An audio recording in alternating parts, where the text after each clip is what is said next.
Hello students, hope you are all safe and healthy. మనందరికీ తెలుసు 4 months నుంచి ఈ కోవిడ్ పాండమిక్ తోటి చాలా రకాల సమస్యల్ని మనం ఎదుర్కొంటున్నాం. ఫైనల్ ఇయర్ ఇప్పటికే మీకు 2 months ఇన్స్ట్రక్షన్ లేట్ అయింది. ఇప్పటి వరకు ఎగ్జామ్స్ అయిపోయిన తర్వాత నెక్స్ట్ సెమిస్టర్ స్టార్ట్ చేద్దామన్న ఆలోచనతోటి అలా ఆగి ఉంది గవర్నమెంట్. కానీ ఇప్పుడు పరిస్థితులు మెరుగుపడటం ఇంకా లేట్ అవుతుంది అనే ఆలోచనతోటి ఎగ్జామ్స్ పక్కన పెట్టి నెక్స్ట్ సెమిస్టర్స్ స్టార్ట్ చేయాలనే ఆలోచనతోటి ఈ ఆన్లైన్ క్లాసెస్ని స్టార్ట్ చేసింది. సో మన పరిస్థితి కొంత మెరుగుపడే వరకు మీకు ఈ ఆన్లైన్ క్లాసెస్ ద్వారా రీచ్ అవ్వడానికి ట్రై చేస్తాము. మీరు కొంచెం సెల్ఫ్ డిటర్మినేషన్ తోటి మేము పెట్టిన వీడియోలు చూసి జాగ్రత్తగా సబ్జెక్ట్ని ఫాలో అవ్వండి. మీకు ఈ 5th సెమిస్టర్లో నేను ఇంతకుముందు చెప్పినట్టుగానే economics 2 subjects, history 2 subjects, public administration 2 subjects చదువుకుంటారు. మనకు ఎకనామిక్స్కి సంబంధించి 5th paper economic development and Indian economy, 6th paper Indian and Andhra Pradesh economy, ఈ 2 పేపర్స్ చదువుతారు.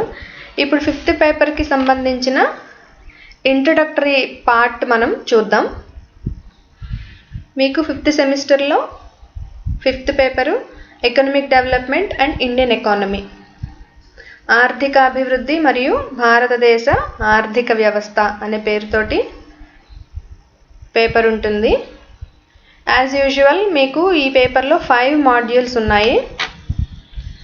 ఫస్ట్ మాడ్యూల్ చూస్తే concept of economic growth, distinction between economic growth and development, measurement of economic development and theories of economic growth. ఈ 4 concepts మీకు cover అవుతున్నాయి. అంటే economic growth అంటే ఆర్థిక వృద్ధి అంటాము, ఎకనామిక్ డెవలప్మెంట్ అంటే ఆర్థిక అభివృద్ధి అంటాము. ఈ ఆర్థిక వృద్ధి అంటే ఏంటి, ఆర్థిక అభివృద్ధి అంటే ఏంటి, ఈ రెండిటికి మధ్య ఉన్న వ్యత్యాసం ఏంటి, ఆర్థిక అభివృద్ధిని ఎలా కొలవచ్చు, ఎన్ని కొలమానాలని ఇప్పటి వరకు ఆర్థికవేత్తలు మనకి ప్రతిపాదించారు, అలాగే ఆర్థిక వృద్ధికి సంబంధించి ఆర్థికవేత్తలు చాలా రకాల సిద్ధాంతాలని ప్రతిపాదించడం జరిగింది. అందులో మీకు ముఖ్యంగా ఆడమ్ స్మిత్ వృద్ధి సిద్ధాంతం, రోస్టోవ్ వృద్ధి సిద్ధాంతం, కార్ల్ మార్క్స్ వృద్ధి సిద్ధాంతం మరియు హారెడ్ అండ్ డోమర్ యొక్క వృద్ధి నమూనాను మీకు సిలబస్లో భాగంగా ఇచ్చాడు. సో ఫస్ట్ మాడ్యూల్ ఈ 4 కాన్సెప్ట్స్ కవర్ అవుతున్నాయి. నెక్స్ట్ మాడ్యూల్ చూస్తే మాడ్యూల్ 2లో సస్టైనబుల్ డెవలప్మెంట్. ఇది వరకు అంతా ఎకనామిక్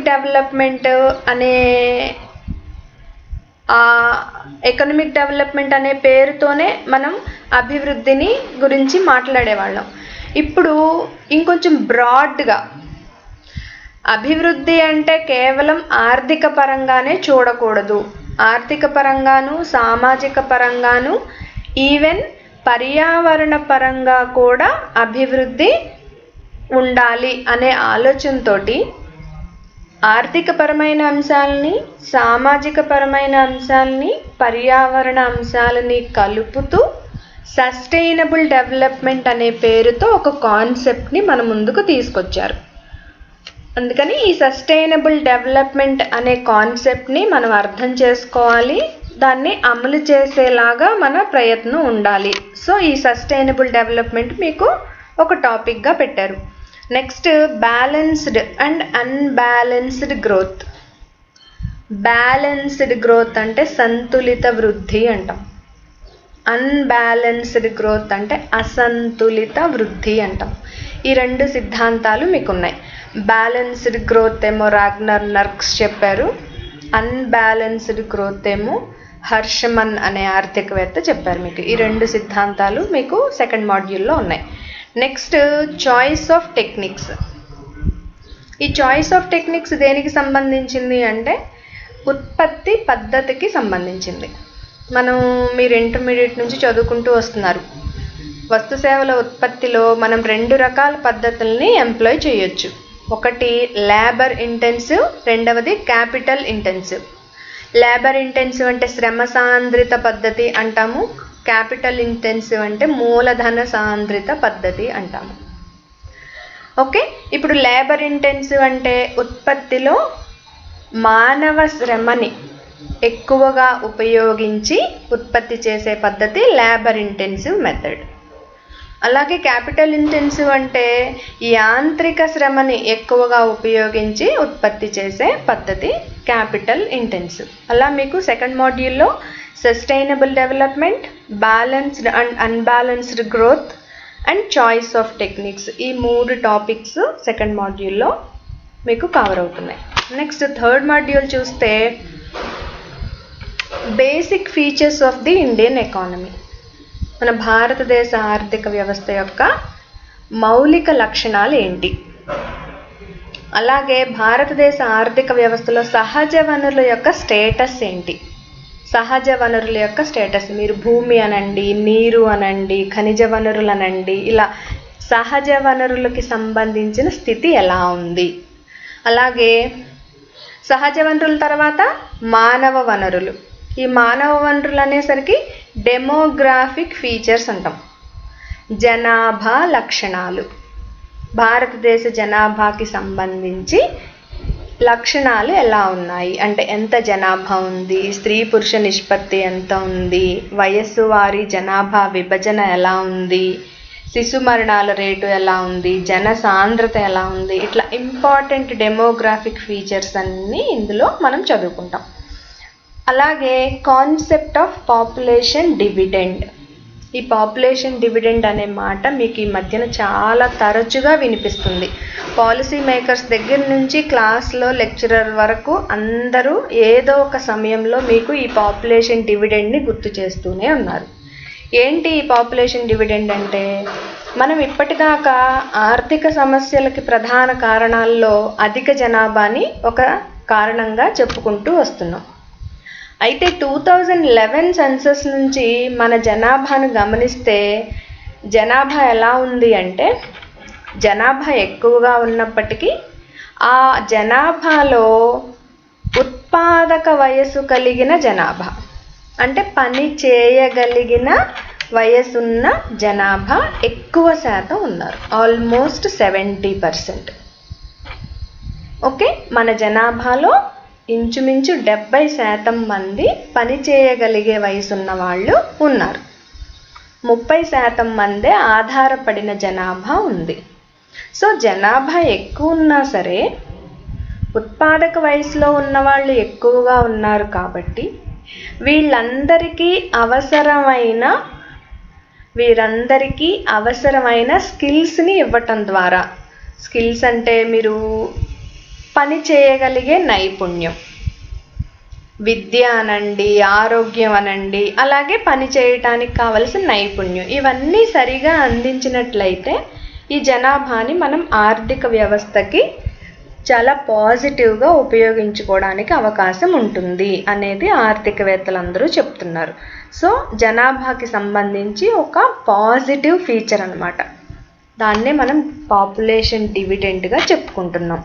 సో ఆ కాన్సెప్ట్ గురించి మీరు బాగా అర్థం చేసుకోవాల్సిన అవసరం ఉంది. ఎందుకంటే మీరు ప్రొడక్టివ్ ఏజ్ గ్రూప్లో ఉన్నారు అండ్ రాబోయే జనరేషన్స్ కాబట్టి ఇటువంటి కాన్సెప్ట్స్ని మీరు చదవాలి, అర్థం చేసుకోవాలి, అనలైజ్ చేసుకోవాలి. మీరు ఎకానమీకి చాలా బెనిఫిట్గా తయారవ్వాలి.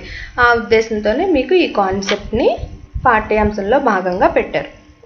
అలాగే పాపులేషన్ పాలసీ, మనకి అగ్రికల్చరల్ పాలసీ ఉంటుంది, ఇండస్ట్రియల్ పాలసీ ఉంటుంది, ట్యాక్స్ పాలసీ ఉంటుంది, మానిటరీ పాలసీ ఉంటుంది, ఫిజికల్ పాలసీ ఉంటుంది. అలాగే పాపులేషన్ పాలసీ, జనాభా విధానము, జనాభాకి సంబంధించి మనం ఏ లక్ష్యాలని సాధించాలి అనేది ఇందులో ఈ పాలసీలో మనం ఫ్రేమ్ చేసుకుంటాము, దానికి తగ్గట్టుగా ప్రయత్నం చేస్తాం. అట్లా పాపులేషన్ పాలసీ మీకు థర్డ్ మాడ్యూల్లో ఒక కాన్సెప్ట్గా పెట్టారు. సో థర్డ్ మాడ్యూల్లో basic features of the Indian economy, natural resources, important demographic features, concept of population dividend, population policy, ఈ టాపిక్స్ అన్నీ కవర్ అవుతున్నాయి.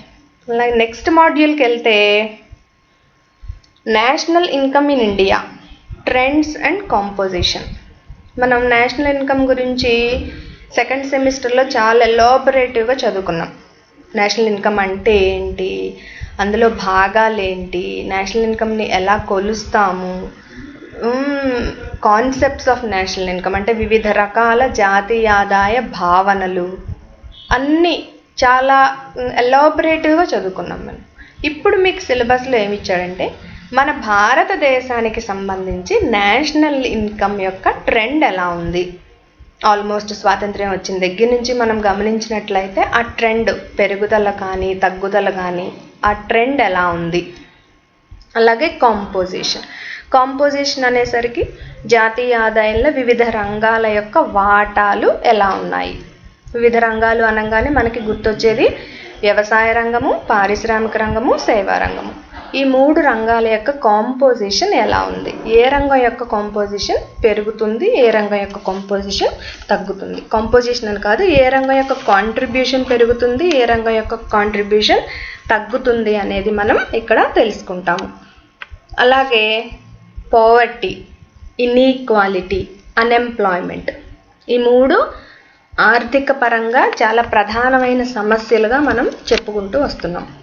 పావర్టీ అంటే పేదరికం అంటాం, ఇన్ఈక్వాలిటీస్ ఆదాయ అసమానతలు, అన్ఎంప్లాయ్మెంట్ నిరుద్యోగము. ఇట్లా ఈ 3 సమస్యల గురించి మనం చదువుకుంటాం.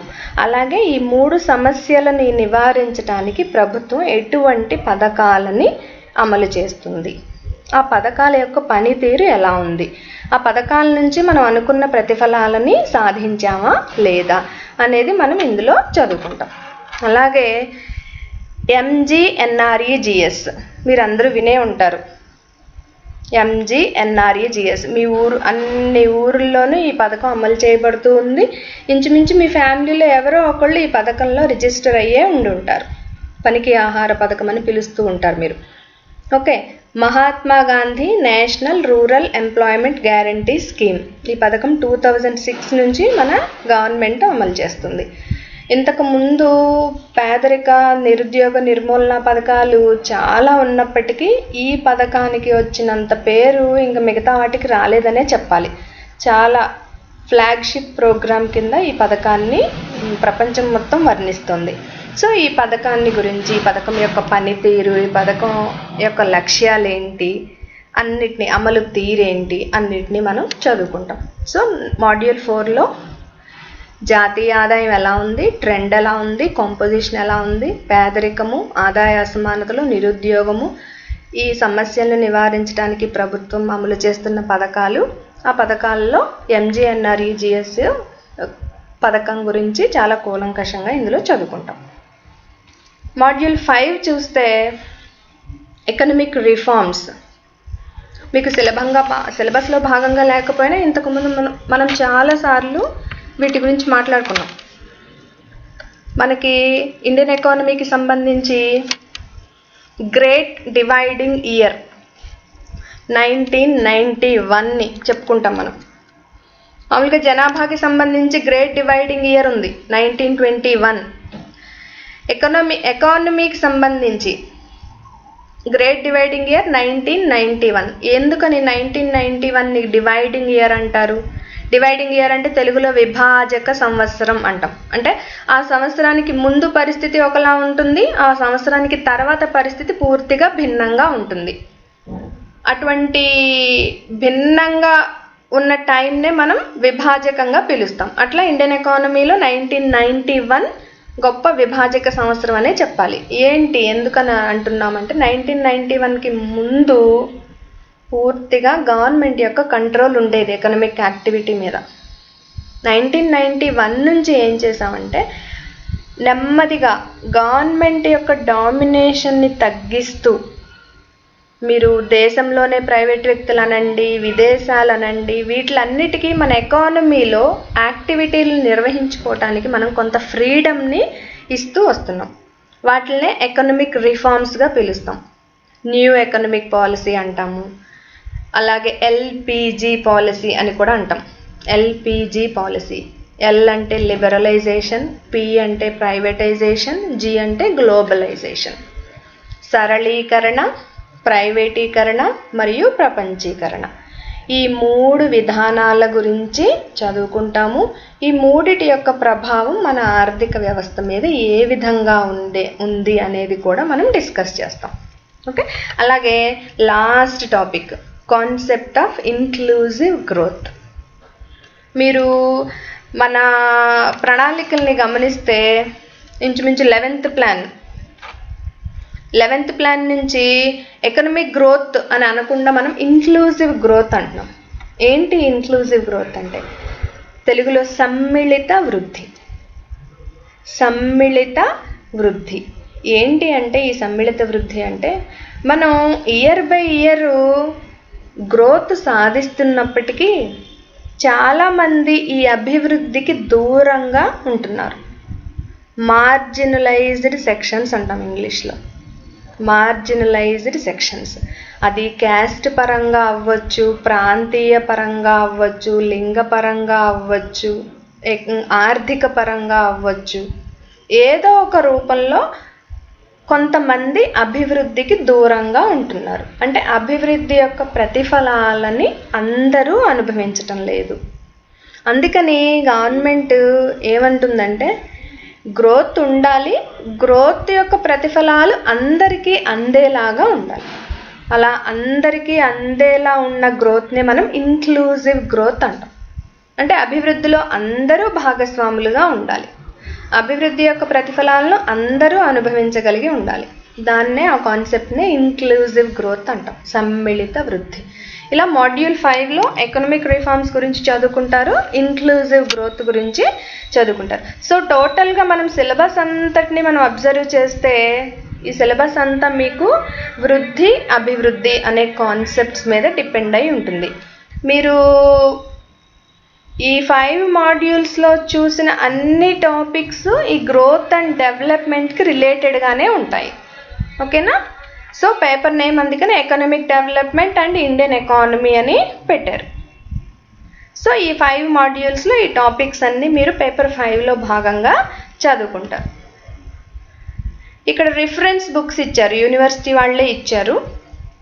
మీరు టాపిక్ బై టాపిక్ అవుతూ ఉండే కొద్దీ ఈ బుక్స్లో ఏదో ఒకటి మీరు ఫాలో అవ్వగలిగితే, ఇంటి దగ్గర పుస్తకాలు లేకపోయినా మన కాలేజ్ స్టార్ట్ అయిన తర్వాత లైబ్రరీలో పుస్తకాలు ఉన్నాయి, అవి ఏదో ఒకటి మీరు ఫాలో అవ్వగలిగితే ఇంకా క్లియర్ కట్గా మీకు కాన్సెప్ట్స్ అర్థమవుతాయి. నెక్స్ట్ మీకు ప్రతి కోర్సు, ఇంకా చెప్పాలి అంటే ప్రతి కోర్సులో ప్రతి టాపిక్ మీకు పెట్టడం వెనక ఒక టార్గెట్ ఉంటుంది.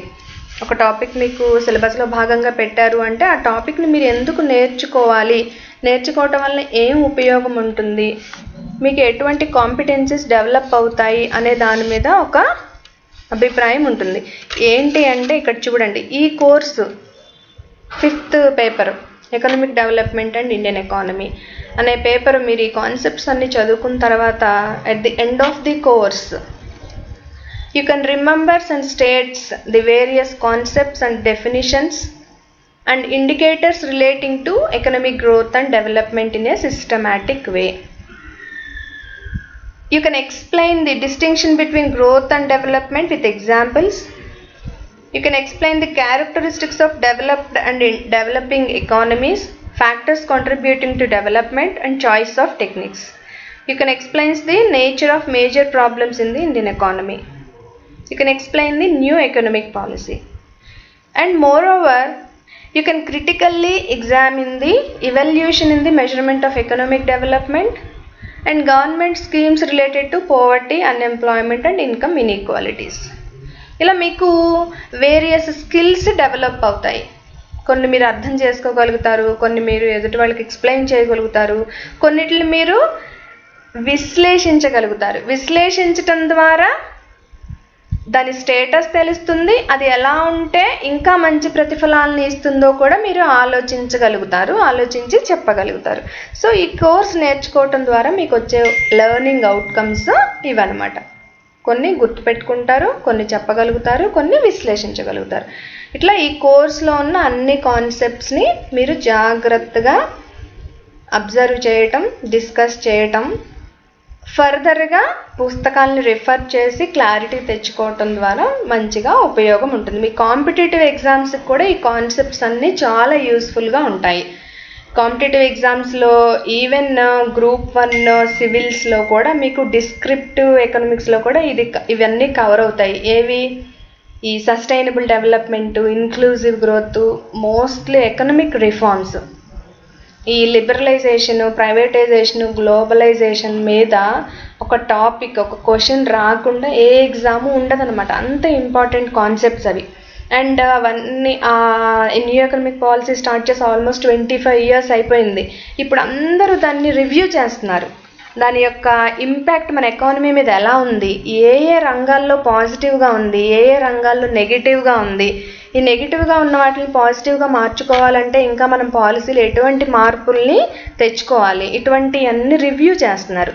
సో ఇది చాలా హై టైం అనమాట. ఆ విషయాన్ని తెలుసుకోవడానికి, దాన్ని అనలైజ్ చేయడానికి చాలా మంచి టైం. సో ఈ కాన్సెప్ట్స్ అన్నీ మీరు జాగ్రత్తగా నేర్చుకోండి, మంచిగా విశ్లేషించే నైపుణ్యాన్ని తెచ్చుకోండి. All the best.